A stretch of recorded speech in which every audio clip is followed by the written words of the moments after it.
What if the greatest health threat after age 60 isn't something you can feel or even see coming, but something that hides in silence? Not a heart attack, not a fall, but something far more common and often far more devastating.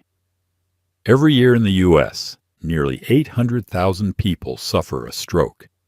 And according to the CDC, nearly 3 out of 4 of those strokes happen to adults over 65. Most of them had no warning, no pain, no chest pressure, just a normal day. Until suddenly, everything changed. I want you to think about that for a moment, because we often imagine stroke as something dramatic, a person collapsing, slurring their words, clutching their head. But the truth is, many strokes don't start like that. They start quietly, slowly, with years of tiny changes in the body that we mistake for just getting older. A little more fatigue, some brain fog, slight dizziness when you stand, a flutter in your chest that comes and goes. And we tell ourselves, it's nothing. I'm fine. But what if it's not nothing? What if those are the whispers before the storm? This video is not here to scare you. It's here to prepare you. Because what most doctors won't tell you, at least not loud enough, is this. The vast majority of strokes are preventable. Not with expensive medications, not with extreme diets, but with small daily habits and a better understanding of 7 silent health conditions that quietly raise your risk.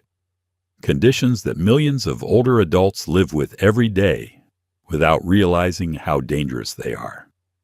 So today, we're going to walk through those 7 hidden threats, what they are, how they work, and, most importantly, what you can do, starting today, to lower your risk and protect your brain.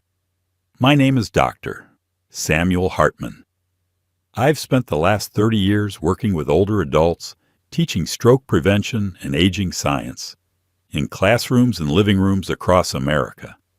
And today, I invite you to sit back, maybe with a cup of tea, and take this time for yourself. Because this knowledge may not just change your life, it may save it. Let's begin. The first silent threat we need to talk about is one I've seen more times than I can count. It's called high blood pressure, or as many doctors quietly call it, the silent killer. Let me tell you about Evelyn. She lived 3 doors down from one of my patients, 68 years old. Still did her own gardening, hosted a small Bible study on Tuesdays, and made the best banana bread in the neighborhood. She didn't smoke, she didn't drink, and she always said, "I feel just fine." But one morning, her daughter found her slumped over the kitchen table, her coffee still warm, her right arm limp, and her speech completely gone. Evelyn had suffered a massive stroke. The scans showed damage deep in her brain, and the doctors traced it back to one thing: years of uncontrolled blood pressure. She never knew. She never felt it. She thought she was just getting older. That's the danger of high blood pressure. It doesn't knock. It doesn't shout. It whispers. And if you don't listen, it can steal everything. Now here's the truth. Nearly 2 out of every 3 Americans over 60 have high blood pressure. And the scariest part, most don't have it under control. It's not because they don't care. It's because they don't feel anything. But what does high blood pressure actually do inside your body? Think of your arteries, the tiny, delicate highways that carry blood to your brain, as garden hoses. When pressure builds too high inside them, day after day, year after year, the lining starts to wear down. Small cracks form, the vessels stiffen, inflammation builds, and eventually a clot forms or a vessel bursts. That's a stroke. That's when the damage is done. And this can happen even if you don't feel dizzy, even if you don't have headaches, even if your doctor says you're borderline. In fact, studies show that even borderline readings like 135/85 can double your stroke risk compared to someone with ideal numbers like 120/80. So what can you do? The first step is knowing your numbers. I always tell my patients, check your blood pressure at home, not just at the doctor's office. Get a good digital cuff. Use it in the morning before coffee or food. Sit quietly for 5 minutes and write it down. Keep a little notebook.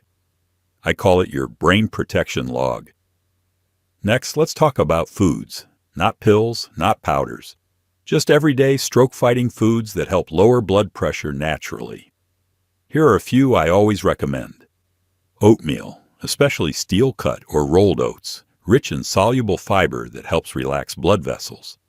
Leafy greens like spinach and Swiss chard, high in potassium and magnesium. Beets or beet juice, full of natural nitrates that open up arteries. Unsalted nuts, like almonds and walnuts, loaded with magnesium. Greek yogurt, packed with calcium and probiotics. And hibiscus tea, which studies show can gently lower systolic blood pressure if you drink 2 to 3 cups a day. But it's not just about what you eat, it's how you live. Here are 3 small, powerful habits I teach every senior. Drink water regularly, even before bed. Dehydration thickens your blood and raises pressure overnight. Take a gentle walk after each meal, even just around the house. It helps your body process sodium and calms your nervous system. Breathe deeply for 5 minutes before sleep. Slow, belly breathing helps lower cortisol and reduces nighttime pressure spikes. Now, I want to be clear. Sometimes you may still need medication, and that's okay. But even the best medications work better when supported by your daily habits. What happened to Evelyn? She survived, but she never baked banana bread again. Her speech returned slowly, but not fully. She walks now with a cane, and her daughter reads to her at night. And every time I think of her, I remember what she told me with tears in her eyes. If I had just taken my blood pressure seriously when I felt fine, maybe I wouldn't be learning to walk again at 68. So if you've ever thought, I'm fine, I feel okay, it's probably nothing. Please hear this from someone who's been in the hospital rooms, the rehab centers, the quiet living rooms where lives are rebuilt after a stroke. Feeling fine is not enough. Knowing your numbers is what protects you. Coming up next, we'll look at a heart rhythm disorder that millions of seniors don't even know they have, until it sends a clot straight to their brain. Let's talk about atrial fibrillation. Let's talk about a heartbeat that goes out of rhythm, and why that tiny misstep can change your life in a second. It's called atrial fibrillation, or AFib for short. It's one of the most common and most overlooked heart conditions in older adults. But it doesn't always come with chest pain. It doesn't always feel dramatic. In fact, it often feels like nothing at all, or just a little flutter. Let me tell you about George. George was 72 when I first met him. A retired mechanic from Ohio, built like a rock, still changed his own oil and walked his dog every morning. But he kept mentioning this weird flutter in his chest, especially when he lay down at night. He said it wasn't painful, just off. His primary care doctor brushed it off. Probably stress, they said. 3 months later, George had a stroke. The clot came from his heart, from that quiet flutter, from a fib. Here's what was happening inside his body. When you have AFib, the upper chambers of your heart, the atria, don't beat in a smooth, regular rhythm. Instead, they quiver. It's like shaking a soda can instead of pouring it gently. That shaking makes blood swirl instead of flow. And when blood swirls, it can form clots. Those clots can shoot out of the heart and travel straight to your brain, blocking a vital artery and causing a stroke.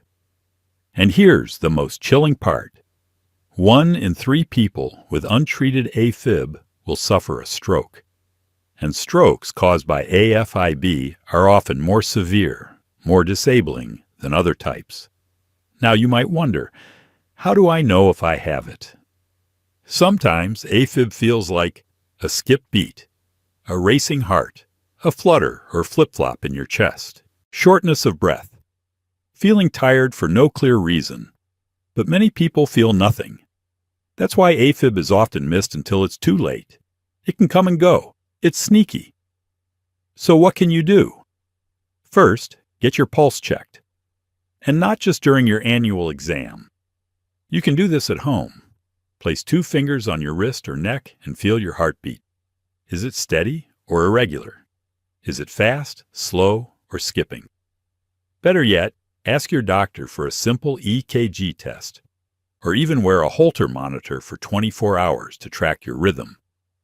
If you feel fluttering, pounding, or unexplained fatigue, speak up. Don't assume it's anxiety or aging. Now, if you're diagnosed with AFib, here's the most important thing to know. You can still live well and reduce your stroke risk dramatically if you treat it properly. Treatment usually involves blood thinners. These help prevent clots from forming. Rhythm control medications or procedures to restore a normal heartbeat. Lifestyle changes that support heart health. And don't let the term blood thinner scare you. I've had patients in their 80s take these medications safely for years. What's truly dangerous is not treating the root cause. Let's go back to George. After his stroke, he spent weeks in rehab, learning how to button his shirt again, how to speak clearly, how to walk without falling. His dog waited by the door every day, confused why the morning walks had stopped. George once told me, "If I could go back, I'd demand that test." I knew something wasn't right. I just didn't think it mattered. So if you've ever felt a flutter in your chest, a little offbeat moment, if you've ever thought, "My heart feels weird, but it passes," please don't ignore it. Because that one little flutter could be your only warning. And catching AFib early could be the reason you get to walk your dog tomorrow and every morning after. Coming up next, we'll talk about a condition that affects nearly half of older adults in the U.S. and often starts with nothing more than sweet coffee, toast, and good intentions. Let's talk about diabetes and high blood sugar, and why even pre-diabetes could silently set the stage for a stroke.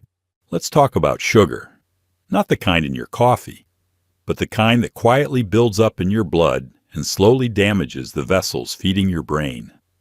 I'm talking about diabetes. And more importantly, something even more silent, pre-diabetes. This condition affects nearly 1 in 2 adults over 60 in the U.S., and most of them have no idea. No pain, no obvious symptoms, just a slow, steady climb in blood sugar that quietly injures the delicate lining of your arteries. And the brain? It's one of the first places to suffer. Let me introduce you to Lorraine. Lorraine was 66, recently retired from a career in bookkeeping. Sharp, organized, always had a planner in her purse. But one afternoon, while making tea, she dropped the kettle. She said her hand just let go. She didn't faint. She didn't feel pain. Just a strange weakness. And it passed within minutes. At the ER, her blood sugar was 192 milligrams per deciliter. Her A1C, 7.4%. She had no idea she was diabetic. The doctors told her she just had a TIA, a mini-stroke, caused in part by years of untreated high blood sugar that had slowly weakened her blood vessels. Here's what happens in the body. When your blood sugar stays high, it creates inflammation in your arteries. It damages the endothelium, that thin layer of cells lining every vessel. Over time, these vessels become stiff, narrow, and more prone to clots. Add in high LDL cholesterol or high blood pressure, and you've got a perfect storm for a stroke. But here's the part most people miss. You don't need to be diabetic to be at risk. Prediabetes, defined as an A1C between 5.7 and 6.4%, already increases your stroke risk significantly. And millions of older adults are walking around with prediabetes right now, blaming their fatigue, blurry vision, or tingling feet on age. when really it's sugar. So what can you do? First, get tested. Want not just a fasting glucose test, but a hemoglobin A1C. It shows your average blood sugar over the last 3 months. It's one of the best predictors of silent damage. Second, take a closer look at what's on your plate. Here are 5 simple swaps I recommend to every senior. Start your day with protein, not carbs. Try eggs, Greek yogurt, or tofu instead of toast and jam. Swap white rice and white bread for whole grains like quinoa, oats, or sprouted bread. Use the plate method. Half your plate veggies, 1/4 lean protein, 1/4 whole grain. Snack smart. Choose a handful of almonds or carrots with hummus instead of cookies or crackers. Limit fruit juice and soda.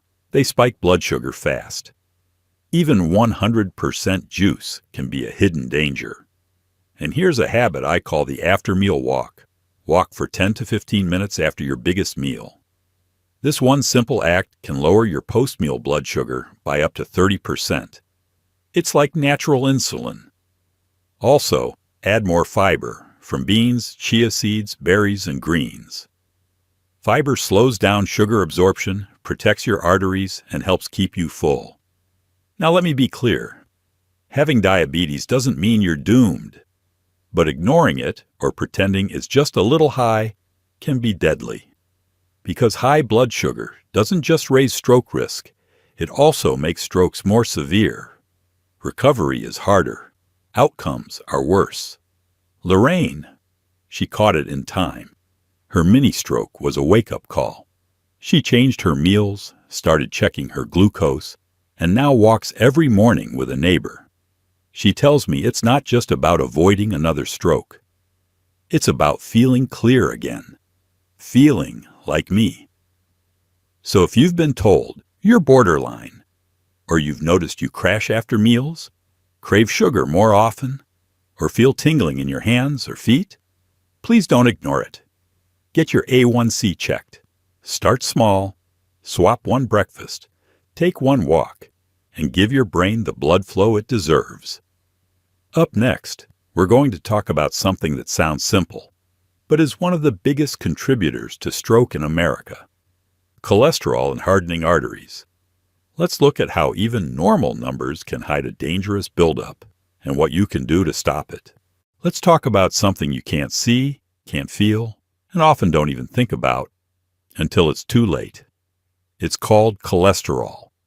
But not just the number on your lab report. I'm talking about the quiet buildup of plaque, a sticky, waxy substance that slowly coats the inside of your arteries over time. And the older we get, the more dangerous this becomes. Let me tell you about Helen.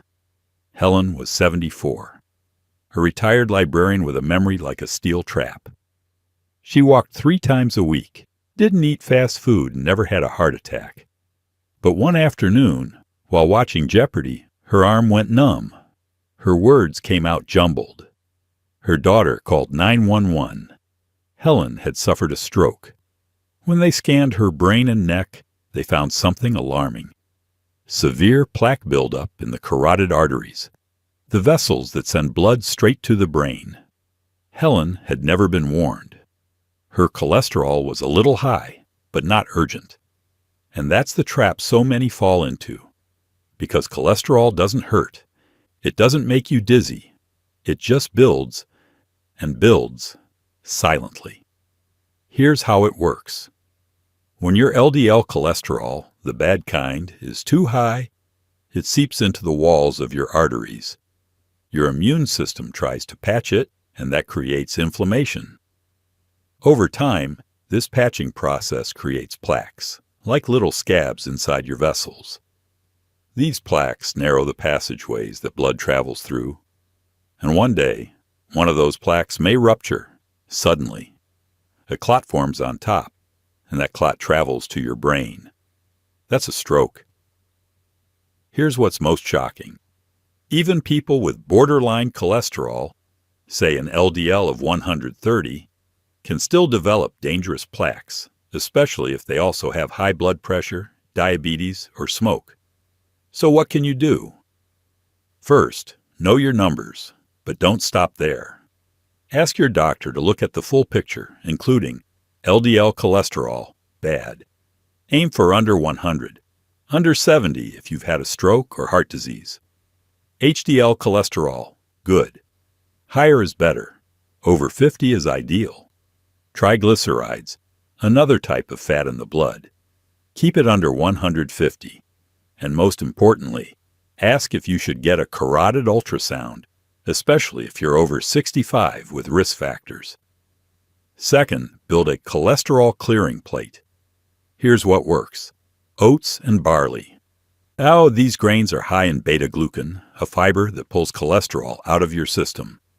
Beans and lentils, rich in soluble fiber, filling, and heart protective. Fatty fish like salmon, sardines, and mackerel, full of omega-3s that reduce inflammation and improve blood flow.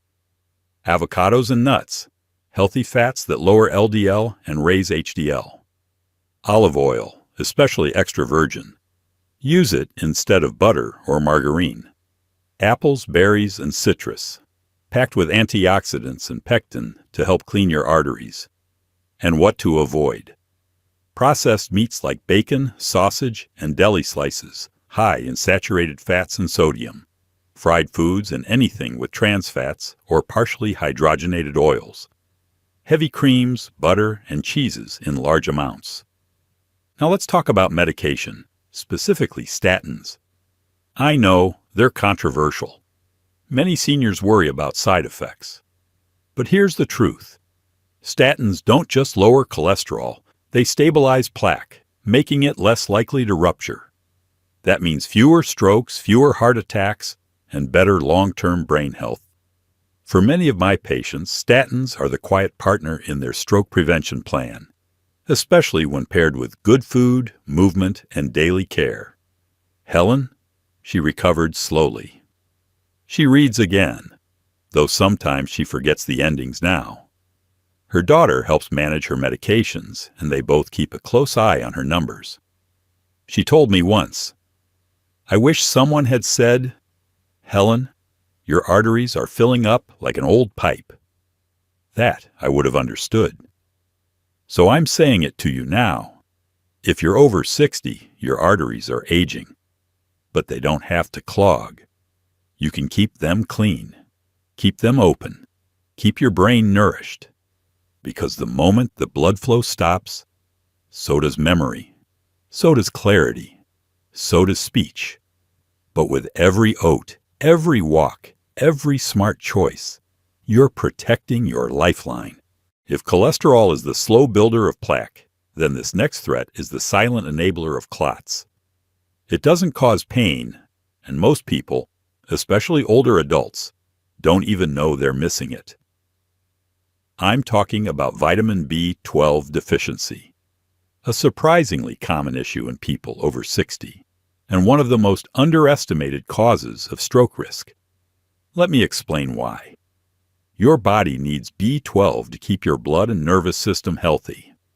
But when B12 runs low, something dangerous begins to happen deep in your bloodstream. A compound called homocysteine starts to rise.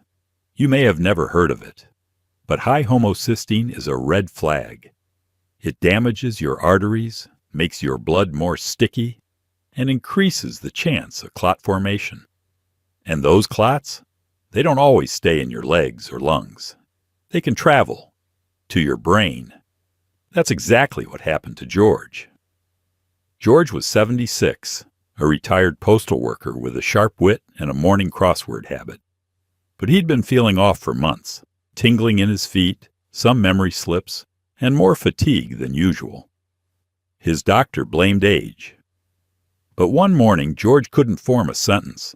He'd had a stroke. At the hospital, they found no major blockage, no AFib, no diabetes. But his B12 level was critically low, and his homocysteine nearly double the healthy limit. Here's the thing. After age 60, our stomachs produce less acid. That means even if we eat B12-rich foods, like eggs, fish, or dairy, we don't absorb it well. Some medications, like metformin or antacids, make it worse. The symptoms creep in slowly: numbness or tingling in hands or feet, balance problems, brain fog, depression or mood swings, and we brush them off. I'm just getting older. But it's not age, it's deficiency, and it's reversible. So what can you do? Ask your doctor for a B12 blood test. Not just a general panel, but a specific check. If it's low, or even borderline, supplement daily with methylcobalamin, a bioavailable form of B12. Sublingual drops or lozenges work well for seniors. Watch your homocysteine level too. It tells you more about clot risk than cholesterol alone. Eat B12-rich foods, but don't rely on food alone. After 60, most of us need help absorbing it. As for George, he made a strong recovery. He now jokes that B12 saved his brain. He takes it daily, walks every afternoon, and hasn't missed a crossword since. So if you've been feeling foggy, clumsy, or just off, listen. Your body might be whispering, "I need B12." Coming up next, we move from blood chemistry to body movement. Let's talk about muscle loss in the legs and why every step you don't take may bring you one step closer to a clot. If vitamin B12 deficiency makes the blood more prone to clotting, then this next condition makes the blood stop moving altogether. And when blood stops moving, it clots. This is the silent danger of muscle loss in the legs, especially when paired with a sedentary lifestyle. It's far more common and more deadly than most people think. Let me introduce you to a story. Lorraine was 80, a retired florist who once danced every Friday at her community center. But after a minor fall, she lost confidence. "I'll sit more and rest," she told her daughter. Weeks passed. Her once strong legs thinned, her walk shortened, and her daily routine became the armchair and the TV. One morning she stood up and felt dizzy. Her right leg was swollen and warm. Hours later, she had a stroke. Doctors found a deep vein thrombosis, DVT, a blood clot that started in her calf and traveled upward. It didn't stay in her leg. It found its way to her brain. Now let's break this down with science. After age 60, muscle loss accelerates sharply. This condition is called sarcopenia, and by age 80, over 40% of adults have significant loss of leg muscle mass. Why does that matter? Because your calf muscles act as a second heart. Every time you take a step, those muscles squeeze the veins and help push blood back toward the heart. But when those muscles weaken, or when you sit too long, blood pools in the legs, especially in deep veins. And where blood sits still, clots form. Studies show adults over 60 who are sedentary for more than 8 hours a day have twice the risk of developing venous clots. Sitting more than 4 hours at a time without standing significantly increases DVT risk, especially in those with weak leg muscles.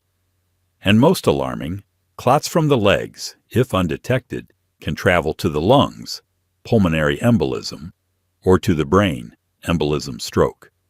The loss of strength isn't just about walking. It's about whether your blood keeps flowing or starts to clot. So what can you do? Start small, but start now. 1. Stand up every 30 minutes. Set a timer if needed. Even 1 to 2 minutes of movement restarts blood flow. 2. Do seated marches or calf pumps while watching TV. 10 reps per leg, 3 times a day. 3. Strengthen with resistance bands. Focus on leg extensions, side steps, and glute bridges. Get 1.2 to 1.5 grams of protein per kilogram of body weight per day. For a 150-pound senior, that's about 80 to 100 grams daily. Prioritize eggs, fish, Greek yogurt, lentils, or protein shakes if needed. 5th, monitor circulation. Watch for leg swelling or discoloration, nighttime foot cramps, skin that feels cold below the knee, numbness or tingling in the calves. And here's a simple test you can do at home. Stand from a chair without using your hands. If it's difficult, your leg strength may already be compromised. Lorraine now does calf raises while brushing her teeth. Her daughter calls it 2 minutes to save a lifetime. She's walking better and her blood flows like it used to. So remember, stroke doesn't always start in the brain. Sometimes it starts in your legs. Coming up next, we'll enter the final silent risk, and perhaps the most misunderstood. Poor sleep and nighttime oxygen dips. If you wake tired, snore loudly, or gasp in your sleep, your brain may be begging for air, and time may be running out. You've heard that sleep is essential. But what if I told you that for many people over 60, the way they sleep is slowly starving their brain of oxygen, night after night? This isn't just about feeling groggy in the morning. It's about how poor sleep, especially with sleep apnea, can quietly raise your blood pressure, strain your heart, and lead to a stroke while you sleep. Let me tell you about Mr. Benjamin. He was 74, a retired accountant with a deep voice and a warm laugh. But every morning he woke up tired, sometimes with a headache.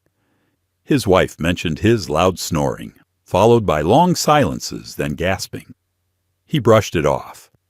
"Just age," he said. Then, one morning, he didn't wake up on time. She found him slumped over, confused, his words garbled.